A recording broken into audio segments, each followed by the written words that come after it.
Allahu Allahu Allahu Allah.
Awasilah oleh kamu di masa yang akan datang, lihatlah, pasti akan terulang terjadinya. Fartaqib, awasi, pasti akan terulang terjadinya. Kalau dulu umat satu kaum dibinasakan karena satu spesialis dosa, satu dosa khusus. Umat yang ini dosanya dosa homoseksual, umat yang ini dosanya adalah dosa hobi berzina di mana-mana. Kalau yang ini makan riba di mana-mana, yang ini curang dalam jual beli, yang ini suka membunuh para nabi, yang ini suka syirik dengan sihir, segala macamnya. Masing-masing mereka mendapatkan jenis azab yang khusus. Sekarang semua jenis dosa-dosa yang dibuat oleh nabi-nabi, kaum nabi-nabi yang celaka dulu, telah serentak dibuat oleh umat manusia, maka akan serentak pula lah seluruhnya datang. Fartaqib. Dan NASA telah memberikan pengumuman tentang kemungkinan bumi kita mengalami serangan meteor, dan mereka hanya sekedar menyampaikan, itu pun mereka punya prinsip, tidak boleh buat panik manusia. Kalau ini benar beritanya, jangan buat panik manusia, tapi mereka melakukan persiapan. Curang, Pak. Mereka tidak menyampaikan pada kita fasilitas untuk mengetahui itu ada di tangan mereka. Alasannya jangan buat publik, jangan buat publik ini menjadi panik. Lalu mereka persiapan, biar nanti hari terjadi rasakan saja langsung, sementara kita udah di dalam, udah siap-siap. Bunker mereka udah siap 6 di dalam bawah tanah Amerika Serikat. Satu bunker dapat menampung 500.000 manusia. Bunker terakhir 2012 kemarin, bunker ke-6. Rusia telah mempersiapkan bunkernya juga, ada 3 bunker. Inggris telah mempersiapkan bunker, Australia telah mempersiapkan bunkernya. Singapura yang terdekat juga telah mempersiapkan 10 tahun yang lalu, dapat menampung 250.000 manusia, dan di dalamnya dipersiapkan stok makanan selama 1 tahun untuk manusia yang hidup di dalam bunker itu. Subhanallah, energi cadangan sudah mereka siapkan, obat-obatan mereka siapkan selama 1 tahun untuk di dalam bunker mereka persiapkan. Tetapi kepada kita, jangan kabarkan siapa-siapa. Kalaupun ada pemberitaan-pemberitaan yang menggambarkan bahwa itu pasti terjadi, langsung tepis dan katakan nggak akan ada yang kena bumi. Nah, ini bahasa mereka, nggak akan ada yang kena bumi, sementara mereka sudah siap-siap. Tapi inilah gaya mereka. Memang Illuminati sudah punya program mereka adalah New World Order, ya, dimana masa depan yang akan datang, orang-orang yang telah mereka tentukan yang layak untuk hidup, yang lain mampus aja semua. Orang-orang yang layak hidup itu sudah terdata, siapa orangnya, dari keluarga mana, bagaimana pembelaan mereka kepada Yahudi, dan ini termasuk orang elit nggak di dunia. Mereka lah yang dipantaskan masuk ke dalam bunker-bunker itu, yang tidak terhitung, yang tidak termasuk dan nggak masuk dalam catatannya Illuminati. Mereka buat bunker kecil-kecil sendiri, Pak, di dalam, karena punya fulus, dia konglomerat, tapi nggak masuk dalam hitungan. Dia buat sendiri bunker-bunker. Termasuk jenderal-jenderal di Amerika yang tahu bahwa apa yang akan terjadi, mereka buat bunker sendiri untuk keluarganya, masuk ke dalam tanah. La haula wala quwata illa billah. Orang-orang NASA yang beberapa orang tidak terpilih buat bunker juga sendiri. Kaum muslimin mereka persiapan. Umat Islam nggak boleh lakukan persiapan, karena umat Islam memang ditarget untuk habis. Begitu juga seluruh agama-agama yang lain oleh kaum Illuminati. Kita lanjutkan firman Allah Subhanahu wa taala. yauma ta'tis sama pada hari langit mendatangkan. Berarti ini memang dari langit. Memang dari langit. Kalau tadi dikatakan gunung meletus akibat perang nuklir, perang dunia ketiga dengan perang nuklir, jadi tertolak dengan ayat ini. Ini harus dari langit. Ta'ti minas sama, ta'tis sama, ya. Langit mendatangkan bidukhanin mubin. Dukhanin mubin. Dukhan itu artinya adalah kabut yang teramat sangat tebal lagi panas. Dukhan mubin. Penjelasan mubin, lihat di kitab ensiklopedia akhir zaman, diuraikan kalimat mubin di situ. Ini benar-benar debu asap kabut yang teramat panas menyatu. Kaum muslimin, sayang saya tidak sempat untuk menayangkan kembali video kemarin, tapi Bapak Ibu bisa melihat langsung di YouTube bagaimana masuknya meteor ke bumi kita, dan satu meteor itu akan menyebabkan terjadinya asap yang sangat tebal. Sementara meteor itu tidak satu, dia akan banyak. Satu meteor itu berasap dengan asap yang sangat tebal. Asapnya lebih beracun daripada asap gunung Merapi, lebih beracun daripada asap akibat letusan bom nuklir. Asap yang tebal ini menyebabkan manusia berkata, dilihat di surat At-Tur, manusia akan berkata nanti,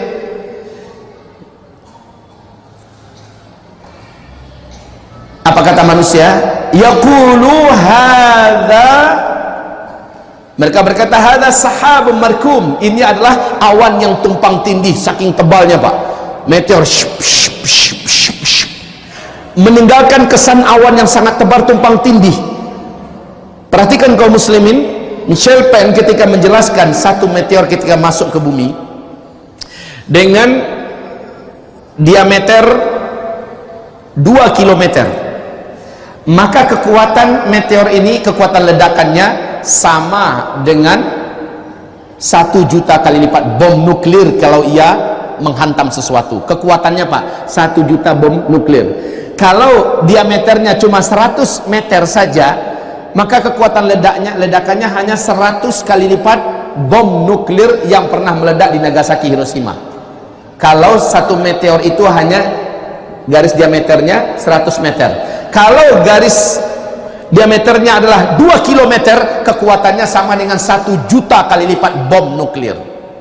Sementara New WISE ini adalah produk terbaru dari NASA yang diluncurkan dan mempunyai ketelitian yang lebih tajam. Sekarang ini sedang menangkap belasan ribu meteor besarnya ratusan meter sedang meluncur ke arah bumi, belasan ribu sekarang ini kaum muslimin.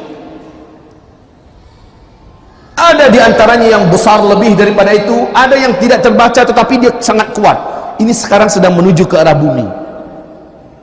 Ini mengenai kita enggak? Allahu a'lam.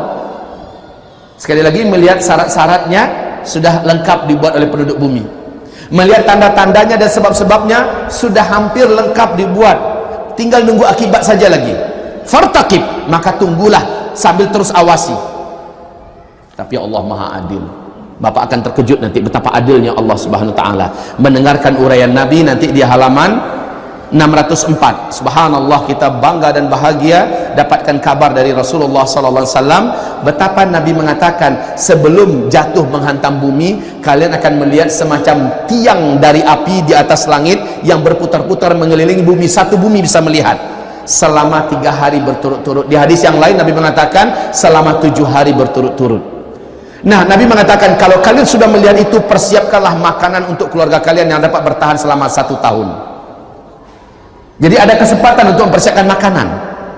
Apa makanan terbaik yang disiapkan ketika itu bisa bertahan selama 1 tahun? Nanti pembahasannya kita lihat di kitab nanti ya. Jadi hadisnya subhanallah dibigiring kita oleh Rasulullah bagaimana cara menyikapi perkara ini. Taib kaum muslimin yang kami muliakan. Sekarang lanjut. Yaghshan nas. Dukhan ini yaghshan nas, menyebabkan manusia terselimuti. Kalimat ghasya, yaghsha, terbungkus dalam kegelapan yang sempurna Pak. Kalimatnya sempurna ya. Yaghshan nasa, seluruh manusia yang ada akan terbungkusi oleh dukhan ini. Yaghshan nas. Lalu ternyata ini bukan dukhan biasa, membawa pesan azabun alim. Ini adalah azab yang teramat sangat pedih, akibat dari sebuah sebab, akibat dari sebab-sebab. Hadza azabun alim. Ustaz, kita kan banyak juga orang-orang soleh, kita kan banyak juga orang-orang yang taat, kena kita Ustaz? Naam, kita semua akan kena, tetapi ada kabar baik insya-Allah taala. Kabar baiknya, orang yang sebelum kejadian ini dia beriman, dia kuat berzikir, banyak berdoa, amal solehnya sesuai sunnah, dan banyak Allah jadikan mereka kalaupun meninggal syahid. Orang syahid meninggalnya tahu sakitnya gimana? Seperti kena cubit, kata Nabi. Seperti kena cubit, enggak terasa sakitnya. Kena cubit sikit, coba aja cubit, segitulah sakitnya. Sementara kedua matanya dibuat oleh Allah telanjang melihat pemandangan surga yang di sana tempatnya. Seluruh orang beriman sempat kalau dia meninggal dunia karena kejadian ini, insya Allah dia syahid. Jadi jangan khawatir. Meteor yang mempunyai kekuatan ledakan ratusan bahkan sampai ribuan kali lipat bom nuklir, ketika menghantam bumi kita, jika ia jatuh ke laut maka menimbulkan kekuatan gelombang tsunami sampai 230 meter ketinggiannya Pak, tsunami.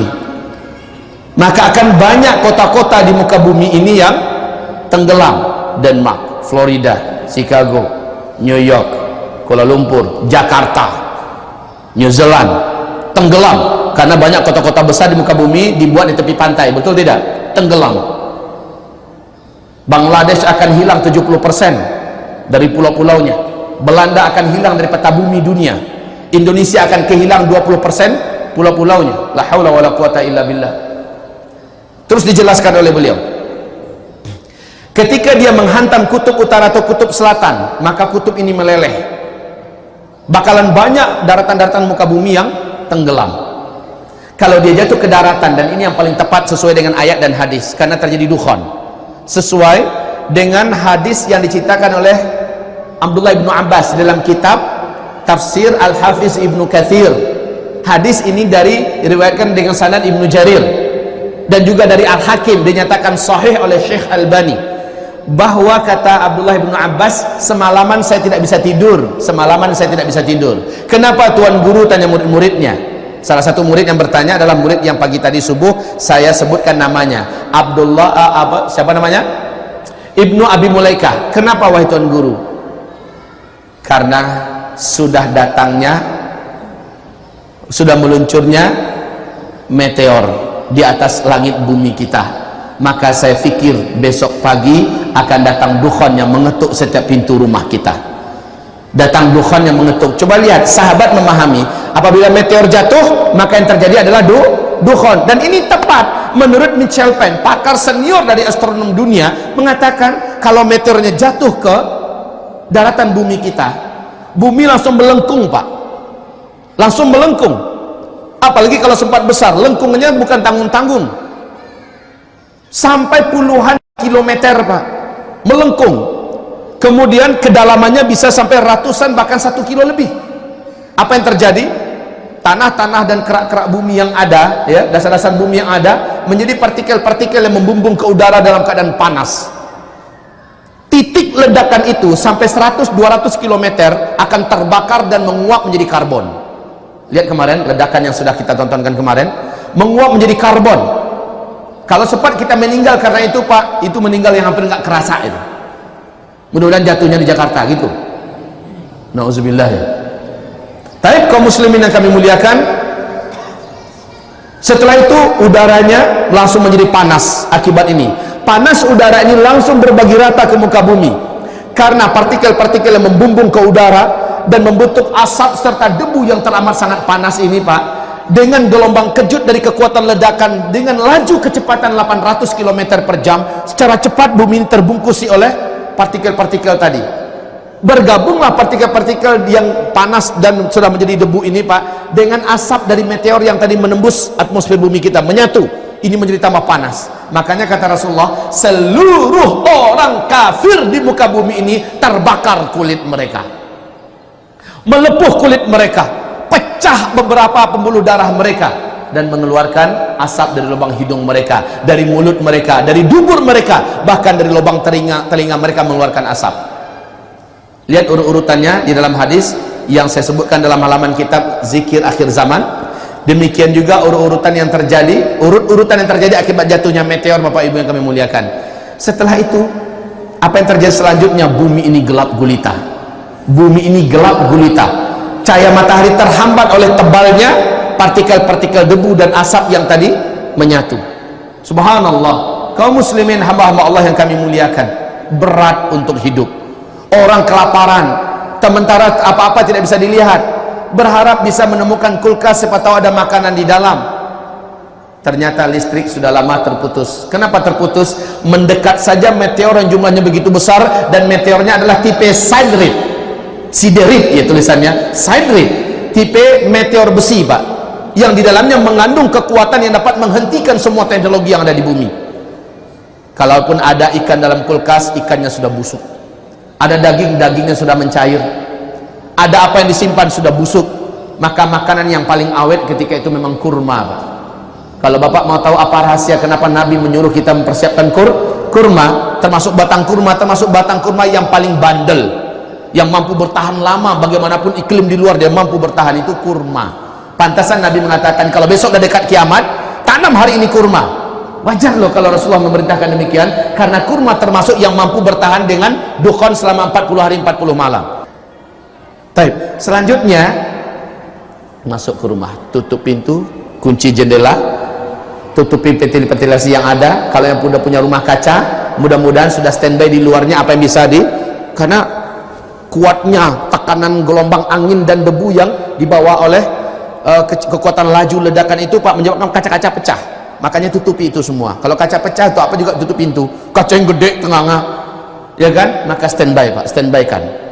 Baik, kaum muslimin, selanjutnya apa? Rasul mengatakan kalau kamu mendengar suara gelegar, berarti bila jadi yang pertama tadi adalah dentuman di atmosfer, kemudian yang kedua jatuhnya di daratan bumi, maka selimutilah tubuh kamu. Di hadis yang lain Nabi mengatakan, sujudlah kamu. Arah kiblat mana? Sujud di situ dalam selimut. Dan bacalah itu dalam sujud, Subhanal Quddus, Subhanal Quddus, Subhanal Quddus, Rabbunal Quddus. Siapa yang membaca itu naja. Siapa yang tidak membacanya faqad halaka, dia binasa. Yang membacanya dia selamat, yang tidak membacanya dia celaka. Dalam kegelapan 40 hari 40 malam itu apa yang dibuat? Mari kita lihat penjelasan berikut, di mana kita diperintahkan untuk meniru amalan Zunnun di dalam perut ikan. Amalan Zunnun dalam perut ikan. Buka Al-Quran. Surat Al-Anbiya, surat 21 ayat 87. Surat Al-Anbiya, surat 21 ayat 87. Awas, ini untuk menganalogikan kejadian 40 hari 40 malam akibat dukhan mirip dengan 40 hari 40 malamnya Zunnun dalam perut ikan. Maaf kaum muslimin, Zunnun dalam perut ikan ada lampu nggak? Dalam perut ikan nggak, gelap gulita. Ada udara yang bisa dihirup nggak oleh Zunnun? Siapa Zunnun ini? Nabi Yunus, ya. Ada udara yang bisa dihirup nggak? Nggak juga. Ada makanan nggak? Enggak juga. Bahkan yang menyelimuti Zunnun yang dapat mengancam kehidupan, cairan yang beracun. Inilah yang menyelimuti kita di masa dukhan. Tepat 40 hari 40 malam dalam kegelapan, oksigen hampir susah didapat, nggak ada makanan, tidak ada minuman, ya kan? Bahkan yang ada di sekitar kita berbahaya untuk kehidupan kita, persis seperti nasibnya Zunnun dalam perut ikan. Sekarang lihat surat Al-Anbiya. A'udzu billahi minasy syaithanir rajim. Wa dhannun idh dhahaba mughadiban fa dhanna an lan naqdir alayhi فنادى في الظلمات أن لا إله إلا أنت سبحانك إني كنت من الظالمين. Zunnun lari dari kewajiban dakwah, nggak sabar karena kaumnya menentang dakwah. Allah marah. Dan Zunnun pun dihukum oleh Allah masuk dalam perut ikan 40 hari 40 malam, gelap di dalam, Pak. Menurut hukum akal harusnya 2-3 menit dalam perut ikan itu sudah meninggal, menurut hukum akal. Kenapa? Nggak ada oksigen yang bisa dihirup, nggak ada makanan yang dapat bertahan hidup. Semua yang menyelimuti tubuh adalah benda-benda yang berbahaya dan beracun. Tapi ternyata Zunnun dibiarkan oleh Allah tetap hidup. Kenapa? Ayat berikutnya di surat berikutnya, fastajabna lahu wa najjaynahu minal gham. Kami dengarkan doanya dan zikirnya Zunnun. Awas, zikir dan doa Zunnun. Dengan itu kami selamatkan Zunnun. Apa yang dibaca Zunnun dalam perut ikan? Sama-sama. La ilaha illa ant subhanaka inni kuntu minadh dhalimin. Lagi, la ilaha illa ant subhanaka inni kuntu minadh dhalimin. Itu yang dibaca oleh Zunnun dalam perut ikan. Kami selamatkan dia. Fastajabna lahu wa anjaynahu minal gham. Kami dengarkan doa dan zikirnya Zunnun dalam perut ikan. Fanjaynalah, kami selamatkanlah dia. Wa kadzalika nunjil mu'minin. Seperti itulah kami akan selamatkan seluruh orang-orang yang beriman nanti. Nunji fi'il mudhari'. Fi'il mudhari' yufidul hadir wal mustaqbal. Fi'il mudhari' itu fungsinya adalah kata kerja yang gunanya untuk sekarang dan yang akan datang. Wa kadzalika nunjil mu'minin. Dan seperti itu juga kami akan selamatkan ke depan orang-orang yang beriman. Inilah doa Zunnun.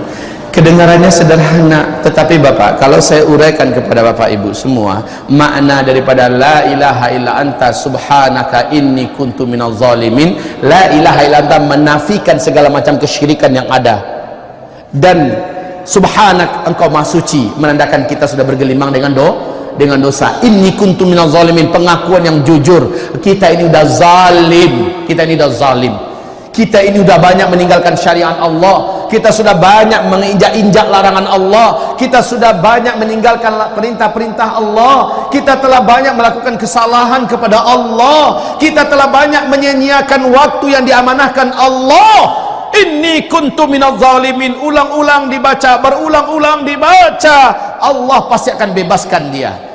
Tapi ini tentu saja istimewa bagi orang yang mengetahui jalurnya seperti ini. Betapa banyak yang nggak tahu. Saya rasa mungkin Indonesia jumlah penduduknya lebih 250 juta ya. Mungkin yang tahu perkara ini paling-paling baru 1 juta 2 juta yang baru tahu. Dan dari yang sudah mendengar ini boleh jadi hanya 50-60% yang baru percaya. Yang lain yang nggak percaya ketika baru terjadi baru dia ingat, iya pernah Ustaz Zul pernah menyampaikan ini, tapi dia udah nggak melakukan persiapan, udah nggak mengikuti alur bagaimana yang harus dibuat, urutan apa yang mesti dikerjakan, karena nggak percaya awalnya jadi nggak melakukan persiapan. Nah, kita yang percaya kita lakukan persiapan. Kita berbeda dengan orang yang tidak percaya.